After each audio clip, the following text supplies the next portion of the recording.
Sekedar informasi saja saudara bahwa kalau Polri itu di bawah kementerian secara global itu bukan sesuatu yang aneh ya. Banyak negara menempatkan kepolisian di bawah kementerian. Biasanya itu Kementerian Dalam Negeri atau Kementerian Kehakiman dan Keamanan. Kalau di Indonesia yang diwacanakan itu nggak tahu apakah akan ada kementerian khusus misalnya ya. Misalnya Kementerian Kepolisian misalkan ya.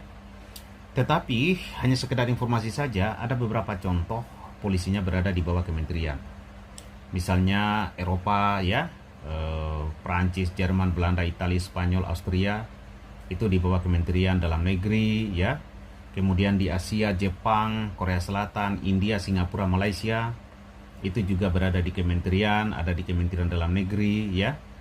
Amerika dan lainnya, Inggris polisi di bawah Home Office namanya ya. Kemudian Kanada ya, ada juga di bawah Public Safety Kanada ya. Kemudian Australia, polisi federal di bawah Attorney General atau Home Affairs ya. Kemudian Indonesia ya, perbandingan pentingnya Polri tidak berada di bawah kementerian, langsung bertanggung jawab kepada Presiden. Yang kemudian katanya Pak Jenderal Listio Sigit Prabowo, kalau di bawah kementerian itu sama saja melemahkan wibawa Presiden lah, wibawa negara lah. Kenapa bisa seperti itu? Nggak ada hubungannya. Karena ini kan yang harus juga kita ingat hasil reformasi pasca 98, pisah dari ABRI kan. Catatan kuncinya sesungguhnya polisi di bawah kementerian itu umum dan lazim secara global ya, bukan hal yang aneh kecuali kita buat yang baru begitu, negara-negara lain atau global itu nggak ada.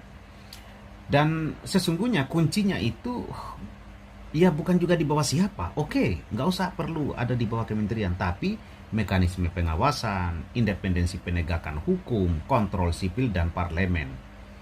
Itu sebenarnya masalah mekanisme penegakan hukum. Ya pertanyaan kita kemudian bagaimana ya menurut saudara-saudara sekalian dengan keadaan hari ini kepolisian. Saya ingin tahu pendapat Anda dan tanggapan Anda supaya ini juga menjadi mungkin informasi ya. Ya Anda yang sudah pernah berurusan berproses penegakan hukum di kepolisian bagaimana? Apakah Anda sudah merasakan diperlakukan sebagaimana mestinya yang disebut dengan equality before the law? Atau ada hal-hal yang janggal?